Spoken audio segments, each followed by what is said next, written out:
Salve, salve, galera tricolor, saudações. Vim aqui falar um pouquinho passar um resumo aqui de como foi o nosso ano de 2020, né? Foi um ano, uma montanha-russa, né? A gente continua vivendo essa montanha-russa em 2021, mas assim, falando do Fluminense, o Fluminense começou bem o ano de 2020, né? Fez uma boa campanha aí no Campeonato Carioca, a título da Taça Rio, né? Teve o título da Taça Rio, as eliminações, a chegada do Fred, a disputa pela Libertadores. O Fluminense teve um ano agitado, né? Mas começou sem o patrocinador master. Mas tudo bem, vamos lá, início de 2020, vamos esperar para ver como é que continua, né? Isso falando de 2020, é só um resumo. Mas mesmo assim a gente teve a chegada do Odair, né? Mesmo sem patrocinador master. Tivemos aí alguns reforços aí ao longo depois do fim do Campeonato Brasileiro de 2019. Com o Odair, o time foi reformulando, contrataram o Egídio, o Hudson, o Iago Felipe, Michel Araújo, Fernando Pacheco, Felipe Cardoso, Caio Paulista. Mas para o fim do ano veio Fred, Danilo Barcelos e Lucas chegaram. Né, a campanha no Carioca deixou a gente com esperança, né, de um 2020 promissor, visto que a gente começou boa parte daí da Taça Guanabara. O Fluminense ficou invicto, né? Ele terminou em primeiro do Grupo B, com apenas uma derrota e 5 vitórias. Nós tivemos o melhor ataque da competição, no entanto sofremos uma semifinal, uma derrota aí para o Flamengo, que no meu ver é no mínimo polêmica, pois eu vi gols válidos, impedimentos marcados e não marcados, mas não adianta reclamar, vocês já sabem como é que o Varmengo, o VAR às vezes, né, tem julgamentos errados dos juízes, mas faz parte da interpretação, né? Vamos torcer, vamos acreditar na interpretação errônea, né? Mas não adianta reclamar, vocês já sabem que isso acontece, né? Ainda mais com quem é. O Flamengo acabou se classificando aí para disputar, o Fluminense acabou se classificando para disputar a final da competição estadual. Na semifinal deixou o Botafogo para trás, no empate lá no Newton Santos, e depois bateu o Flamengo nos pênaltis, né, levando a final do Carioca para 2 novos jogos. Ganhar do Flamengo em final, vocês já sabem que não é novidade, né? A gente já está um pouco mais acostumado com isso. Mas mesmo assim, apesar das boas atuações, né, nosso Flusão aí ficou com 2 resultados ruins apenas no final, né, onde não conseguimos ganhar aí do rival, e a gente acabou derrotado aí por 2-1 e depois 1-0 nos duelos, mas faz parte. Durante o ano, seguindo ainda, né, os altos e baixos, como eu falei no início aqui, que o Fluminense acho que passou por uma montanha-russa, né, vive uma montanha-russa. Às vezes está lá embaixo, aí sobe, daqui a pouco desce de novo e fica isso durante o ano inteiro. Mas a gente teve a pandemia que atrapalhou muito na questão do futebol, né? A FERJ, ao meu ver, foi muito rígida e inflexível, né? Quanto à volta do Carioca, né? Que inclusive foi o primeiro campeonato a retomar as atividades full. Infelizmente, né? Na minha visão, eu acho que faltou um pouco de bom senso, né? O Fluminense acabou voltando a treinar poucos dias antes da reestreia. Teve desgaste aí com a FERJ, a gente ainda teve aqueles atritos com transmissão. Isso foi cansativo e desnecessário.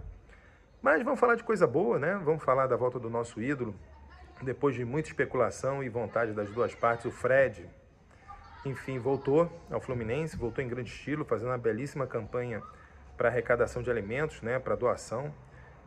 Eu não quero ser injusto, mas eu não me lembro, não me recordo, e nem me recordo de nenhuma outra campanha de algum outro jogador, algum outro craque que tenha feito como a que o Fred fez para ajudar o próximo aqui no Brasil, né? Então, Fred, você está de parabéns, você continua sendo meu ídolo cada vez mais.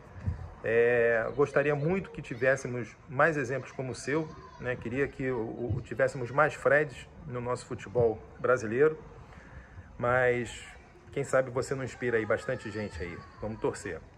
Para mim foi um presente, né, ter no mês do meu aniversário o anúncio do Fred, que foi 31 de maio, né, veio um pouquinho atrasado, mas tá bom, que foi sensacional. A gente não pode esquecer como ele chegou, que foi essa viagem de 5 dias fazendo essa campanha maravilhosa de doação, né. Para vocês verem, a montanha-russa que o Fluminense passou em 2021, em 2020, a gente já começa com 2 amargas e dolorosas eliminações, né? Uma na Sul-Americana, logo em fevereiro, né? Que acaba pesando bastante no cofre do clube, né? E depois na Sul-Americana, depois na Copa do Brasil, né? Que a gente teve, depois de uma vitória por 1-0 no Maracanã, a gente perde para o Atlético Goianiense por 3-1, cara. 3-1. E aí a gente não chega nem às oitavas do torneio, mas isso afetou sensivelmente as nossas finanças, eu tenho certeza disso. Aí a gente tem o Brasileiro, onde a gente continua na montanha-russa, subindo e descendo, né, com um início difícil. O Tricolor voltou para o topo com resultados importantes depois, né, e a sequência de 8 partidas sem derrota, o que pode ajudar a gente a garantir uma vaga na Libertadores, né. Hoje o Fluminense está em 7º, né, ele finalizou o ano em 7º, né, e ainda briga, mas atravessa uma fase complicada na competição e precisa se reestruturar para poder manter o sonho vivo aí da nossa Libertadores, que a gente acredita que a gente vai voltar e vamos voltar bem. A gente teve uma campanha muito bacana do sócio-torcedor do Fluminense, né? Então faço aqui, ó, a campanha, façam o seu sócio-torcedor, tá? Vale a pena, ajuda o clube. E a Fluminense fez essa campanha, né? Tivemos um aumento significativo, né, dos nossos sócios, e a gente torce aí para a diretoria que ela lance mais planos agora em 2021 para a gente alavancar mais sócios torcedores, né? Seguindo no carrinho da montanha-russa, assim como o Brasil, o Fluminense também não foi diferente, né? Foi muito prejudicado aí pelo surto de contaminação pelo Covid-19 no meio do Brasileirão. No finalzinho de setembro a gente chegou a ter 10 casos positivos no elenco, incluindo alguns titulares, né? A gente chegou a ter 5 jogadores fora ao mesmo tempo, né? Outros clubes obviamente também passaram por isso, mas é complicado, né? Vamos torcer para que todos consigam superar essa dificuldade que a gente está tendo. A gente também teve a novela do Dodge, né? Onde perdemos mais um bom jogador, onde os empresários acabaram buscando uma valorização do atleta, pedindo mais, que o Flu poderia pagar. Não houve um acordo entre as partes, né? E quando houve, né, quando o Fluminense chegou, viu que, né, poderia perder o jogador, acredito que ele fez todo o esforço possível, fez uma oferta mais próxima da realidade, mas os empresários do Dodge acabaram não aceitando a oferta tricolor, o jogador foi afastado e depois saiu do Fluminense. Ele estava sendo um dos destaques, né, desde das finais do Carioca, uma pena, né? E aí, para finalizar um ano, a gente tem a saída do Odair Hellmann. Aí realmente a maionese desandou, né?